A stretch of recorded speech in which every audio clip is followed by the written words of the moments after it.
मेरे लिए एक्सपीरियंस बहुत अच्छा था और मुझे खुशी है कि मैं ऐसी चीज़ कर सक रहा हूँ जो बच्चों को पसंद आएगी। मेरे अपने फ़िल्म करियर में मैंने बहुत कोशिश की कि ऐसा कुछ कर सकूं, लेकिन इंडिया में ऐसी एनिमेशन फ़िल्में बनती नहीं हैं और ना ही मेरी फ़िल्म में ऐसे कोई चाइल्ड फ्रेंडली रिसेंटली मैं कर सका हूँ। So it was always a desire to do a film where it's very child friendly and family friendly, and I'm very happy that I did something like this. Mister लाजवाब को hero worship करता था। वो चाहता था, उसका नाम उसने रखा था मैं हूँ जूनियर लाजवाब। लेकिन जब मिस्टर लाजवाब ने कहा कि मैं अकेले काम करता हूँ, मैं किसी के साथ काम नहीं करता, और थोड़ा सा धिक्कार दिया था इसको, तो ज़रा वो बड़ा अफसोस हुआ था और वो मतलब मायूस हो गया और वो सनक गया, उसकी सनकी उस वक्त, तो इसीलिए मैंने उसका नाम सनकी मान रखा है। वो जब सनक जाता है और अब वो बोलता है कि मैं सबसे बड़ा सुपर हीरो बन के बताऊंगा, इनसे भी बड़ा, क्योंकि इसके कोई नेचुरल सुपर पावर्स नहीं है, इसका दिमाग है, इज अ ब्रिलियंट जीनियस है वो, तो मशीनें बनाता है और मशीनों से सुपर बनता है वो, मतलब उसके अंदर कोई सुपर पावर नहीं है कि ज़्यादा ताकत है या तेज़ भागता है या इलास्टिक है, तो इसलिए जो चैलेंज करता है वो एक वो कैरेक्टर बड़ा मज़े का है इसका, मतलब सनक के साथ में वॉलेटाइल कैरेक्टर है। शाहरुख खान जैसे इंसान डब कर रहे हैं इस फिल्म के लिए। आई एम होपिंग जिस तरह से हॉलीवुड फिल्में बनाती हैं और उनके कैरेक्टर्स ख़ास तौर से स्केच किए जाते हैं for the lead actors to be able to voice for, I hope कि वैसा ही जल्दी हिंदी सिनेमा में भी होने लगे and we make special animated films for our special audience here. See ये ऑलरेडी दूसरी लैंग्वेज में की गई हुई है, अंग्रेज़ी में की हुई है,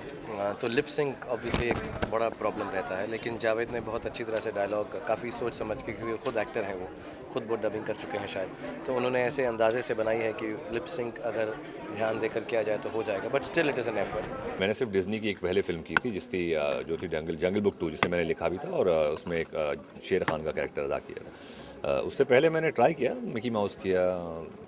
काफ़ी शेर खान का किया, डॉन करनाश किया, लेकिन वो एक एज एन एक्टर अपनी टेरिटरी एक्सपांड करने के लिए मैंने ये सब चीज़ें की। एक्चुअली देखा जाए तो इस कैरेक्टर के लिए मैंने कोई रिसर्च नहीं किया, क्योंकि जब मैंने फिल्म की डबिंग शुरू की थी उस वक्त मैं डबिंग से ही इतना घबराती थी that I was just very happy to say my lines, but the biggest advantage was कि इस फिल्म की ओरिजिनल वॉइसिंग की है हॉली हंटर ने, जो बहुत ही टैलेंटेड एक्ट्रेस हैं हॉलीवुड की, और उनकी आवाज़ को सुनकर, उनके वॉइसिंग को सुनकर मैंने बहुत कुछ सीखा। And luckily we had people in the studios from Disney जो हमेशा थे हमें गाइड करने के लिए, in case if we were losing the momentum of the character or if we were doing something which was not really correct. Yes, a little bit voice modulation, yes, ज़्यादा modulate नहीं किया है, but a little bit modulation in the sense कि जो Helen पाल का character है उसकी शादी हो चुकी है, उसके 3 बच्चे हैं, क्योंकि रियल लाइफ में मेरे 3 बच्चे नहीं हैं, उनको वॉइस में थोड़ी सी मेच्योरिटी चाहिए थी, and for that we used to modulate the voice a little bit, but not really, otherwise it's more or less my own voice. See मेरे लिए हमेशा फिल्म बनाने का प्रोसेस सबसे ज़्यादा इंजॉयबल होता है, एंड यश जी के साथ, आदि के साथ, प्रीति, रानी, अमित जी, हेमा जी, इन सब के साथ काम करना ही मैंने बहुत इन्जॉय किया, जो भी हमने शूटिंग अमृतसर में की या चंडीगढ़ में की, and it was great making a film like this. I think it's a film with a very noble thought, it's a film जो बहुत सुलझी हुई और बहुत खामोश और क्वाइट सी फिल्म है। शाहरुख ने आई थिंक अटेस्ट किया है कि उसे भी ये बात पसंद आई, एंड आई थिंक थोड़ी बहुत सक्सेसफुल, मैं सक्सेसफुल हुआ थोड़ा बहुत, क्योंकि इसमें अगर ये है कि एक ज़बान खटकती नहीं कान में, ये एक कोशिश होनी चाहिए कि आप जो ज़बान बोलते हैं वो बोलें,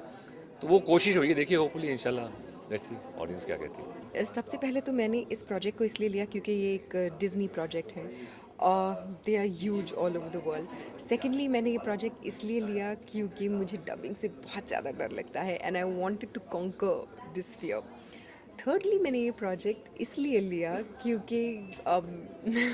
when I was a child मैंने हमेशा मुझे एनिमेशंस बहुत ज़्यादा पसंद थे और मेरा एक सपना था कि कभी मैं कार्टून वर्ल्ड का एक हिस्सा बन पाऊँ। I used to believe firmly that I could be part of the cartoon world also, and this is the closest I ever get to it. And of course the reason which is very very important was that I get to play Shahrukh's wife, जो मुझे यूँ तो मौका मिलने वाला नहीं शाहरुख की बीवी बनने का, ना ऑन स्क्रीन ना ऑफ स्क्रीन, तो यहीं पर मौका मिल गया।